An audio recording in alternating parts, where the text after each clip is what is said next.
Hello everyone, welcome back to my channel Fan Wangsan and San Wang.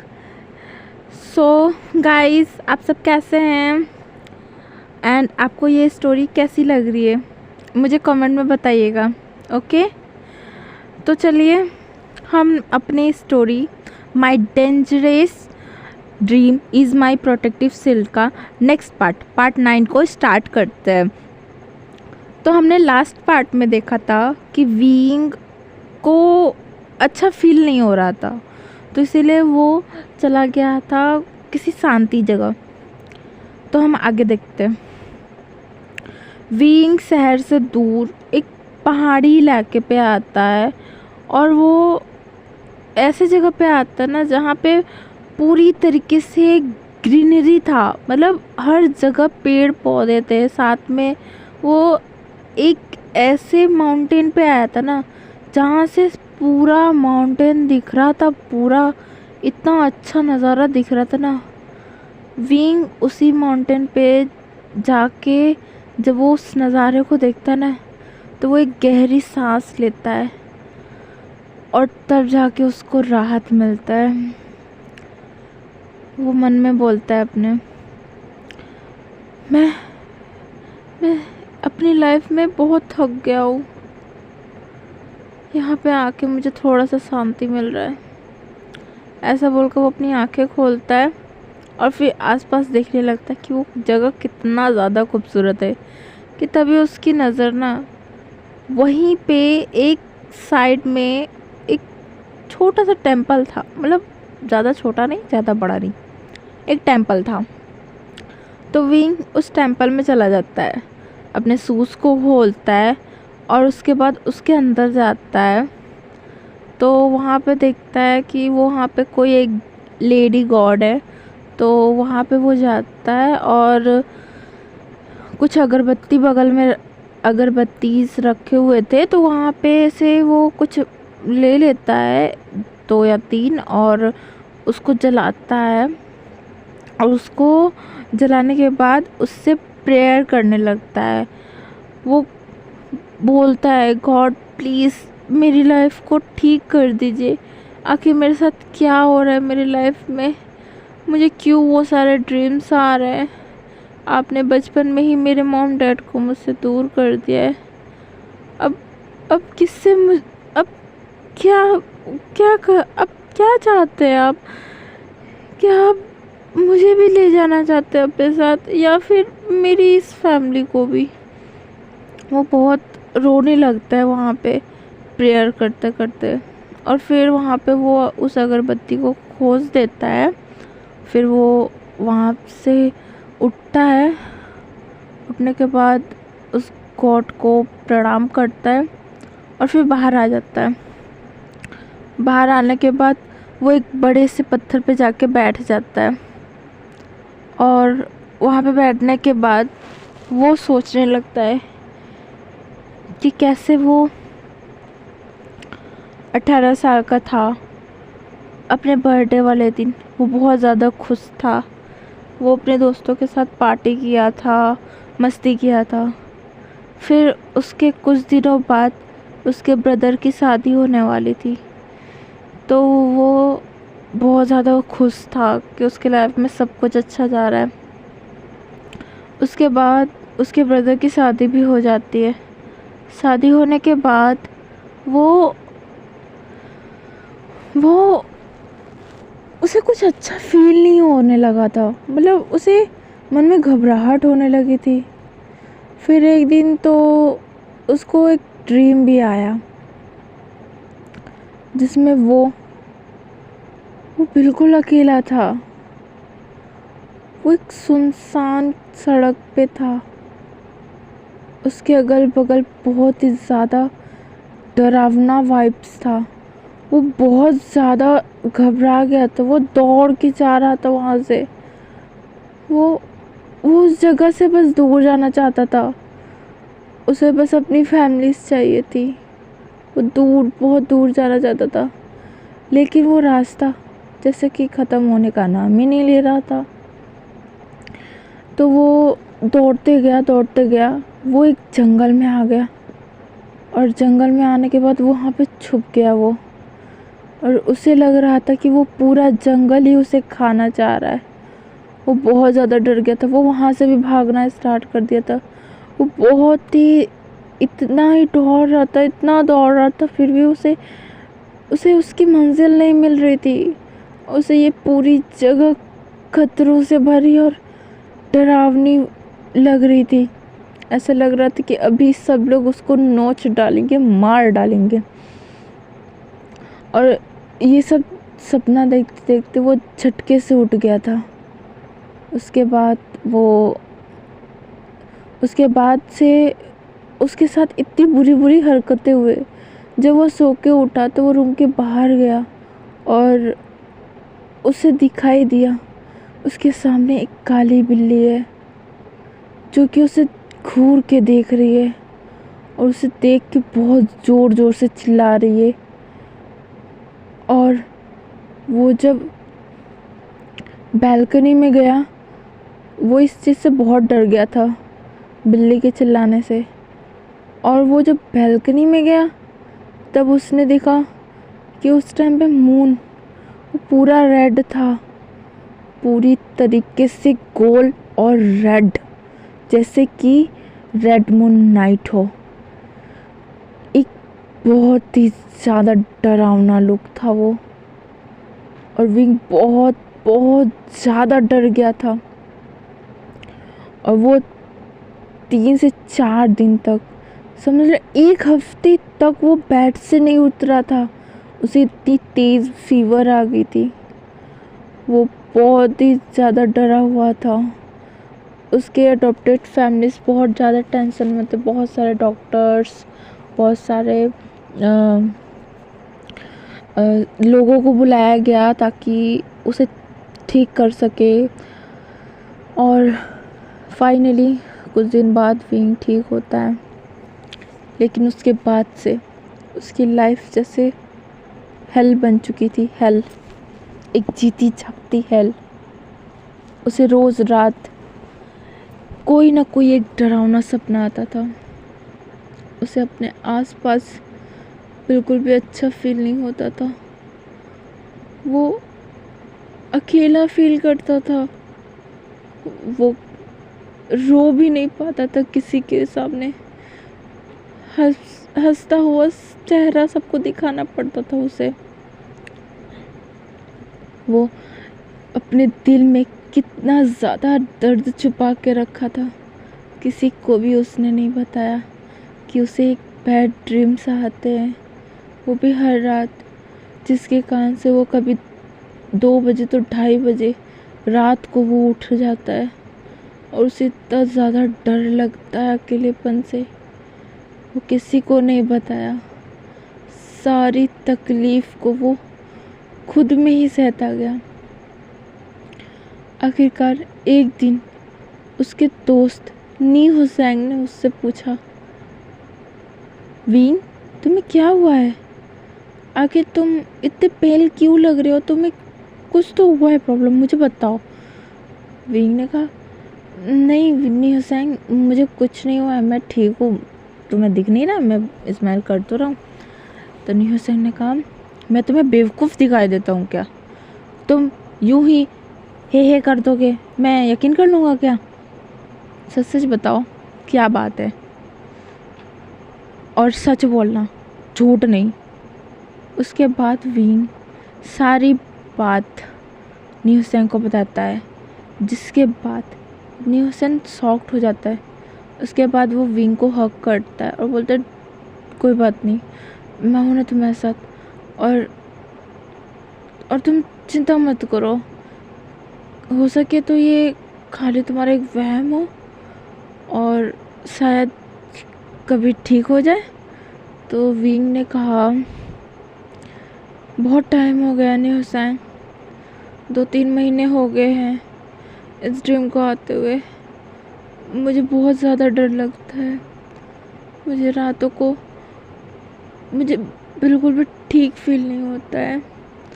अगर मैं late college से जाता हूँ घर तो मुझे ऐसा लगता है कोई मेरा पीछा कर रहा है। मुझे बहुत डर लगता है न्यूसैन। तब न्यूसैन ने बोला, विंग आज के बाद तुम रात को कभी भी नहीं जाओगे घर। तुम कार में आना और जाना, और साथ ही साथ किसी ड्राइवर को ले लेना। अकेले तो बिल्कुल भी मत आना कॉलेज और स्कूल दोनों। तो न्यूसैन की बात पे हाँ में भरा विंग ने। उसके बाद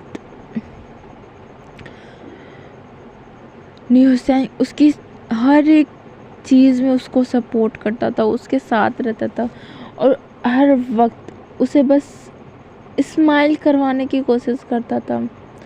वो चाहता था कि उसका दोस्त विंग, जो कि उसका सबसे अच्छा दोस्त है, वो बस एक स्माइल करे, वो भी सच्ची वाली। और उसके लिए वो कुछ भी कर देता था। वो खुद को ही पागल बना देता था और विंग को हंसाता था।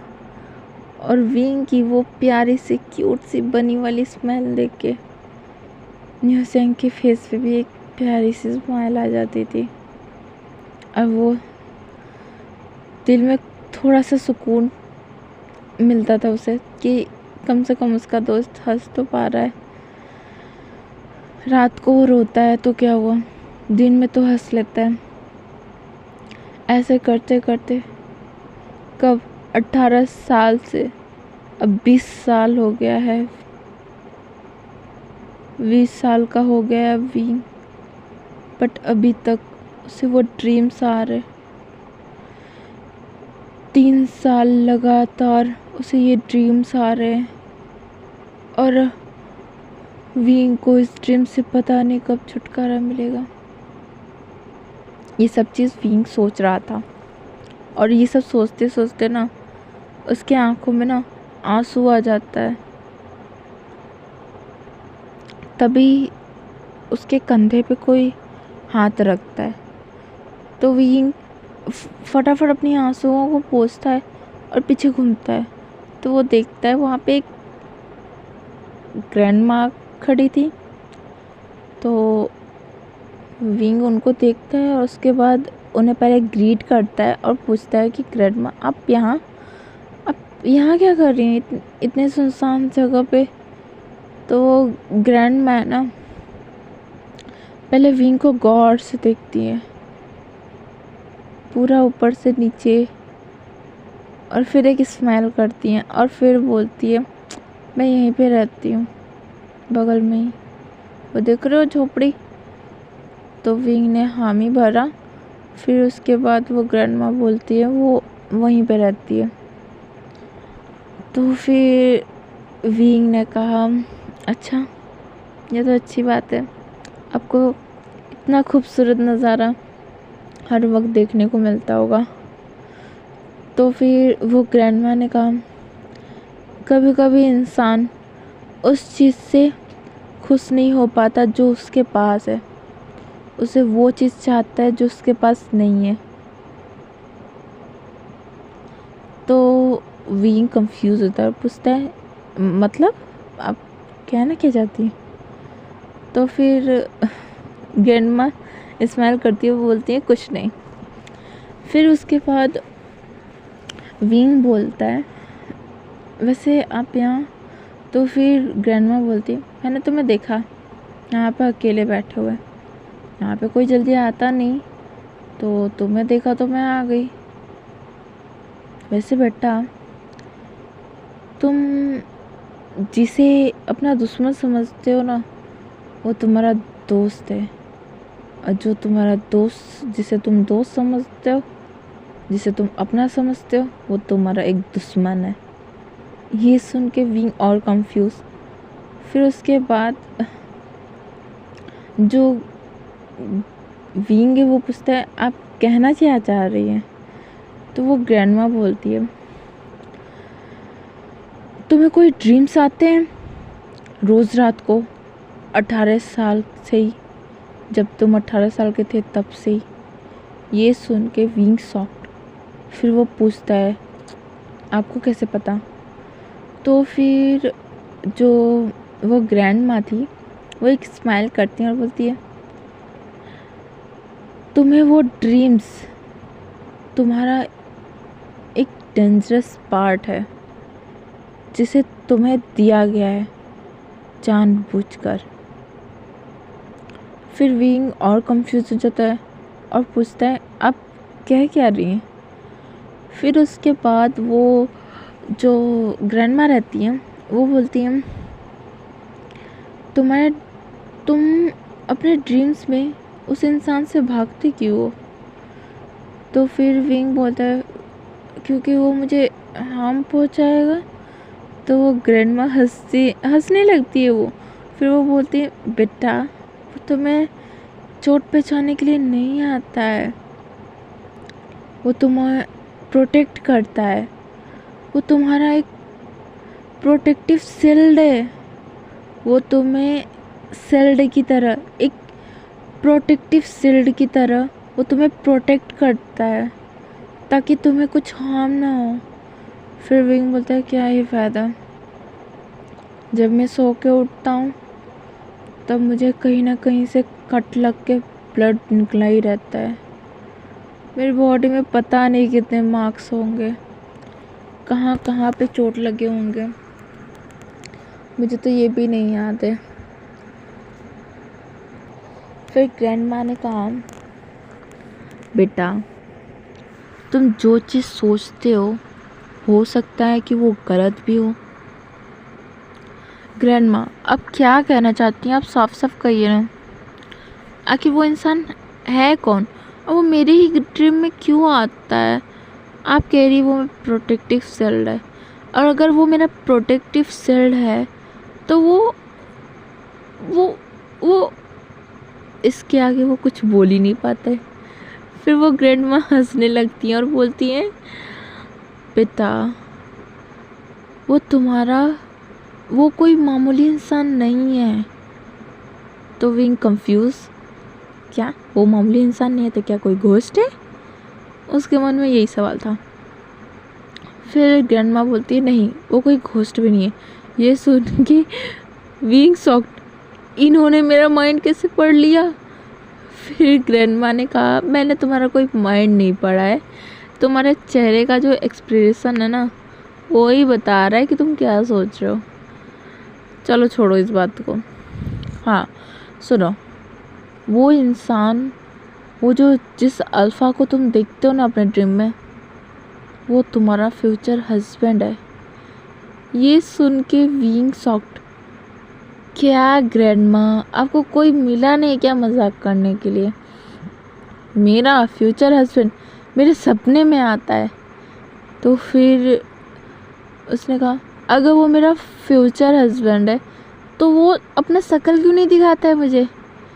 फिर जो ग्रैंडमा रहती हैं वो एक स्माइल करती हैं छोटा सा और फिर बोलती हैं तुम कभी दिल से चाहो तो सही कि तुम हाँ उसका शक्ल देखना चाहते हो, उसका चेहरा देखना चाहते हो, उसे देखना चाहते हो, तब देखो तुम्हें वो कैसे दिखता है।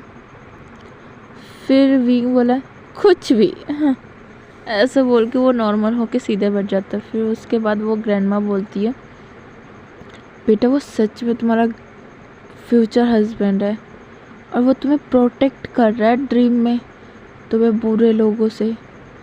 तो फिर विंग पूछता है आखिर कौन मेरे साथ इतना बुरा चाहता है, क्यों मेरे साथ ये हो रहा है।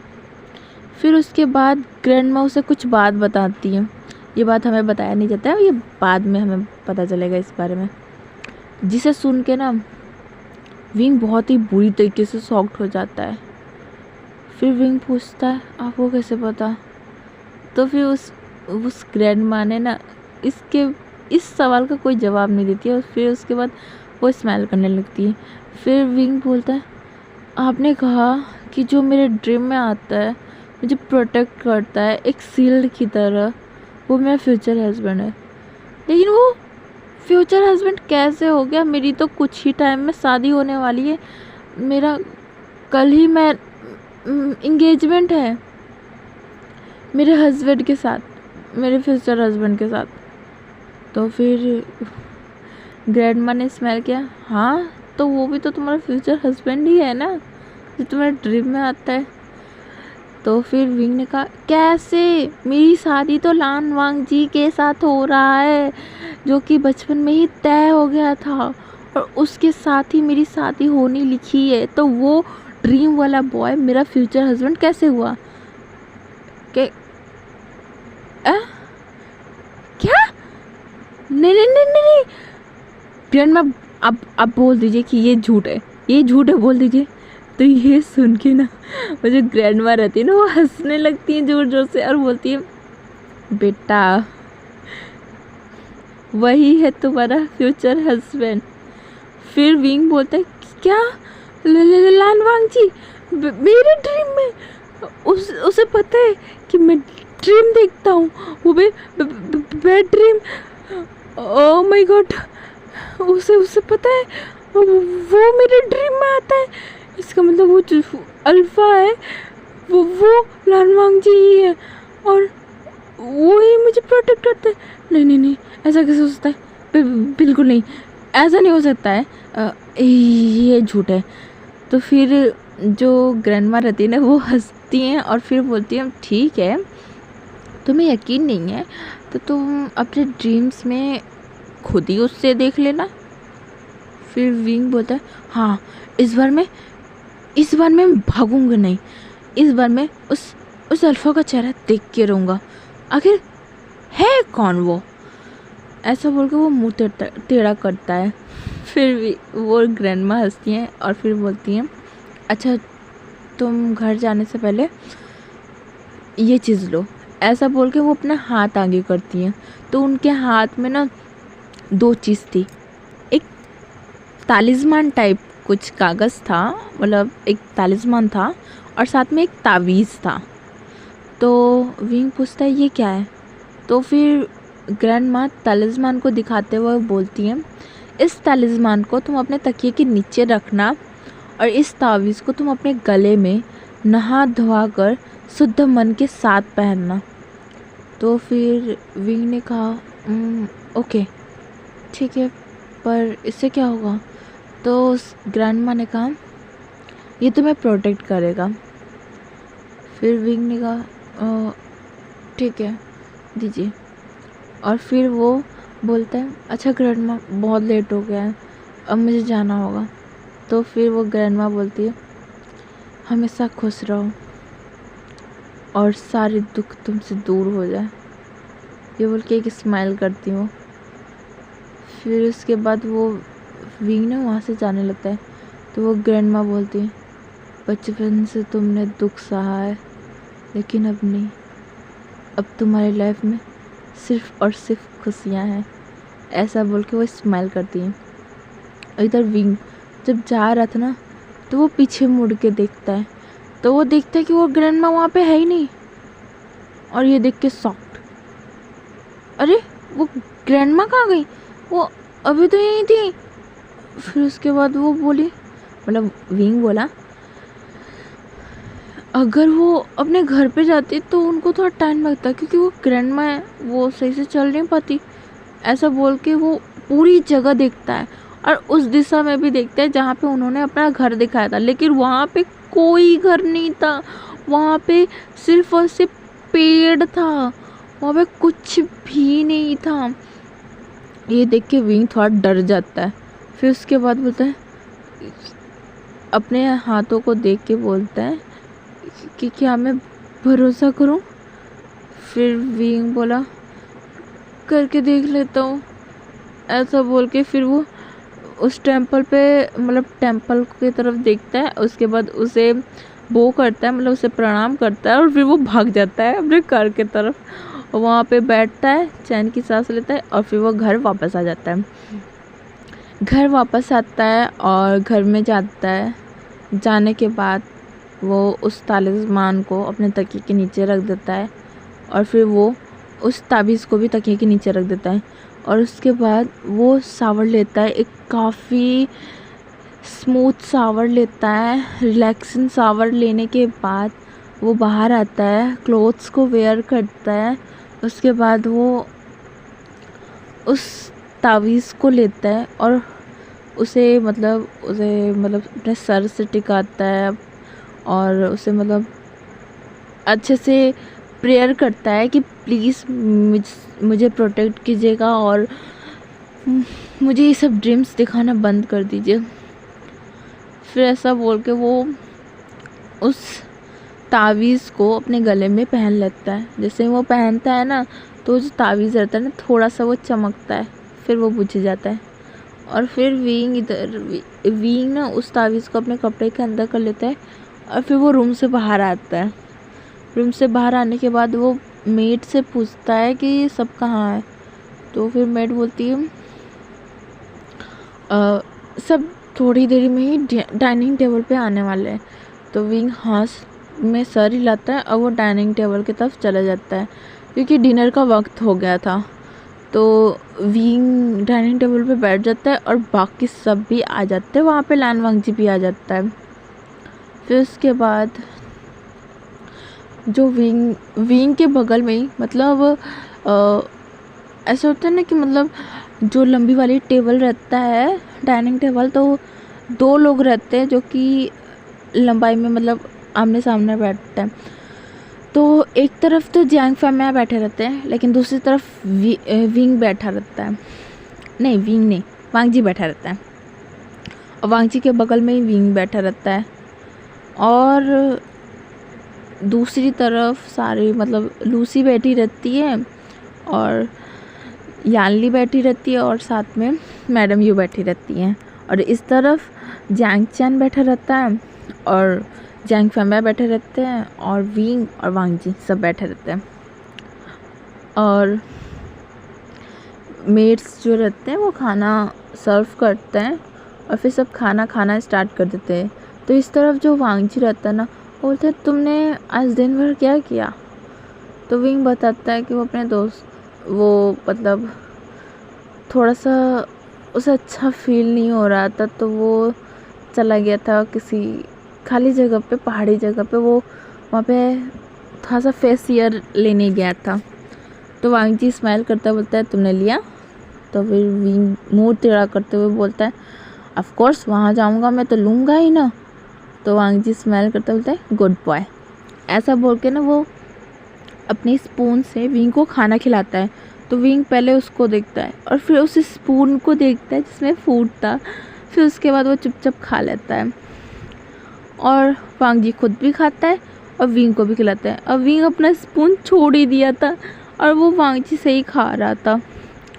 और फिर ना खाते खाते ना उसको एहसास हुआ कि जैसे कोई नज़र उसे ही घूर घूर के देख रही है।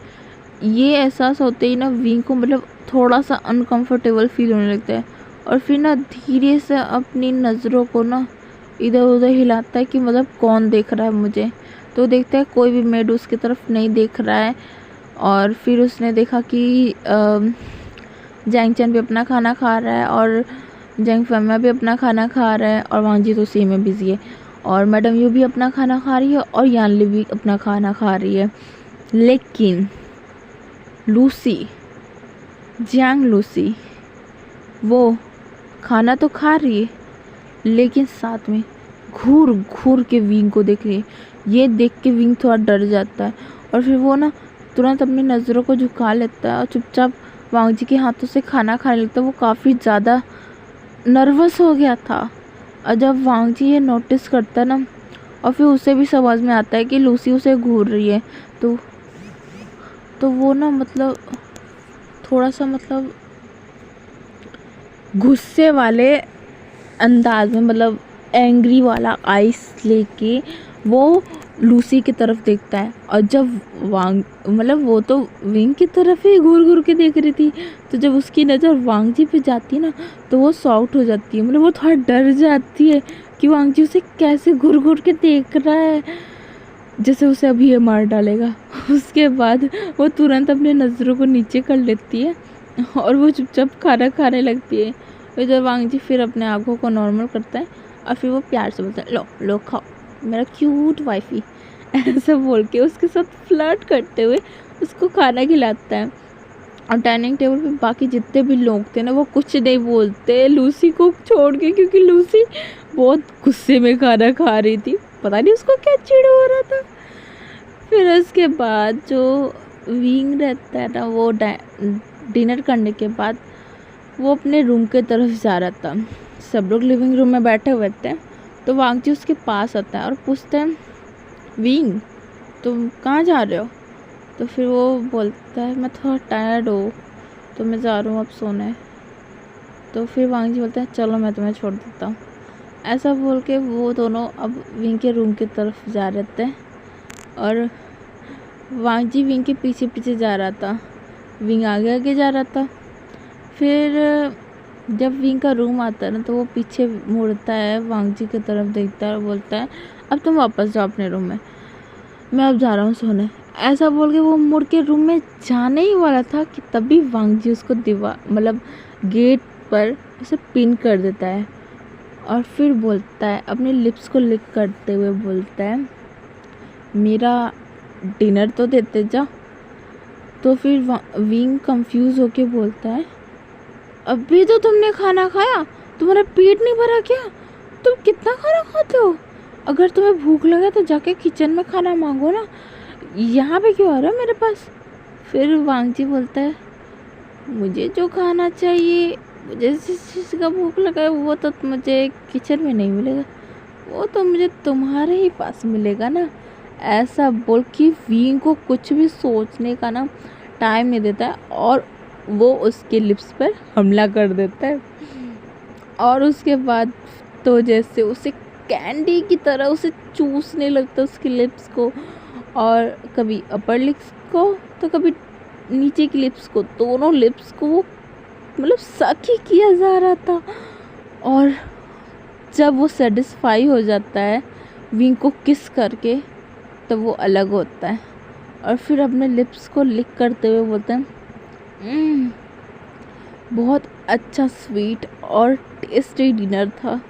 ऐसे बोल के वो बाय बाय बोलता है और गुड नाइट बोल के उसके चिक्स पे एक किस करता है और वो भाग जाता है। और इधर विंग, वो तो सॉफ्ट होके अभी भी खड़ा ही था। फिर वो उसको जैसे ही होश आता है ना कि वो अकेले इस जगह पे, वो फटाफट डोर खोलता है अपना और वो भाग जाता है अपने रूम में और अपने दिल पे हाथ रखते हुए बोलता है, ये सेमलेस अल्फा पता नहीं क्या खा के पैदा हुआ है, इतना सेमलेस मेरे साथ है और बाकी के लिए तो इतना खूंखार है कि क्या ही बोलूं। मैंने इसके आर्टिकल्स भी पढ़े हैं जिसमें यही लिखा है कि वांगजी एक हार्टलेस मैन है और वो यहाँ पे तो पूरा हार्ट ही खोल के रखा हुआ है, मैं परेशान हो जाऊंगा। ऐसा बोल के ना वो अपने दिमाग को झटकता है। उसके बाद वो जाके बेड पे लेट जाता है और एक गहरी सांस लेता है और फिर छोड़ता है और फिर थोड़ी देर बाद वो सो जाता है। जब वो सो जाता है ना, तो वो खुद को ना एक सुनसान से, जैसे कि एक मैदान हो, ऐसी जगह पे पाता है और ये देख के विंग डर जाता है कि मैं यहाँ कैसे आ गया। वो एक सुनसान सा ग्राउंड टाइप था। विंग बहुत ज़्यादा डरा हुआ था कि अब उसके साथ क्या होगा। वो बहुत ज़्यादा डर जाता है। उसके बाद ना तभी उसको पीछे से एक भौंकने की आवाज़ आती है। ये सुन के विंग और डर जाता है।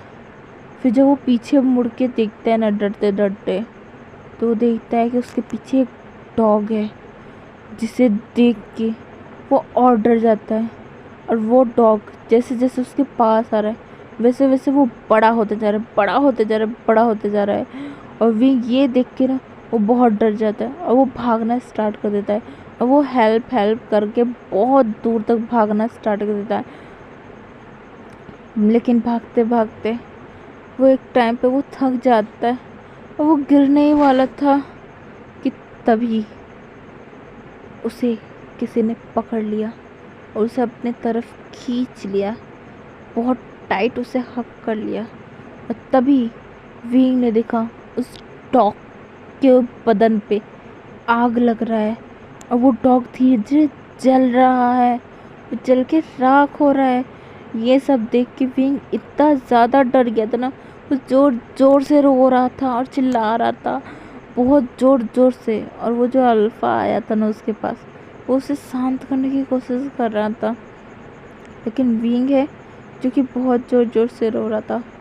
थोड़ी देर बाद जब आग वाग पूरा वो डॉग जल जाता है ना, और फिर थोड़ी देर बाद जब विंग थोड़ा सा शांत होने लगता है ना, तो फिर वो खुद को काम करता है और गहरी गहरी सांस लेता है और फिर बोलता है, वो आ गया, वो अल्फ़ा आ गया, मुझे उसकी शक्ल देखना है, प्लीज़ मुझे इसकी शक्ल दिखा दो, मैं दिल से चाहता हूँ मैं इसे देखूँ, मुझे इसे देखना है, ये कौन है, कैसा है, जिसे देखना है। ऐसा बोल के वो अपनी मुंडी को ऊपर करता है और धीरे धीरे अपनी आंखों को खोलता है। तो वो देख के जब उसकी पूरी आंखें खुल जाती है ना, तो वो पूरा शॉक्ड हो जाता है। फिर उसके बाद वो बोलता है, लान वांग जी, तो तुम मेरे ड्रीम में।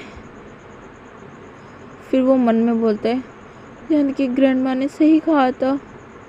फिर उसके बाद वांग जी बोलते हैं, तुम मुझे देख सकते हो, लेकिन तुम तो मुझे नहीं देख सकते थे, इसीलिए तो मैं आता था। उफ, ओ नो।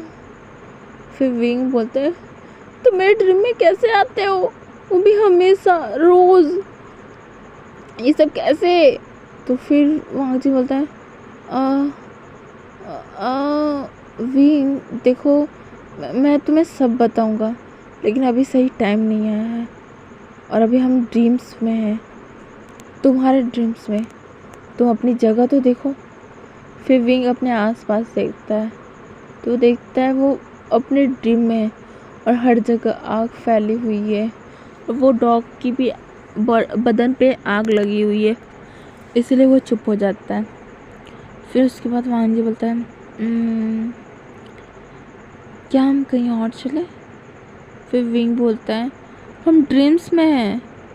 तो फिर वांग जी बोलता है, तो क्या हुआ, हम तुम्हारे ड्रीम में नहीं, क्योंकि तुम तो हमेशा 18 साल के जब थे तब से ही तुम तो खाली डरावना ही ड्रीम देखते आ रहे हो, तुम चलो मेरे साथ मेरे ड्रीम में। फिर विंग अपना मुंह बनाता है, बोलता है, मुझे शौक थोड़ा ना चढ़ा है ये ड्रीम देखने का। फिर वांग जी बोलते हैं, हाँ हाँ ठीक है, मैं समझता हूँ।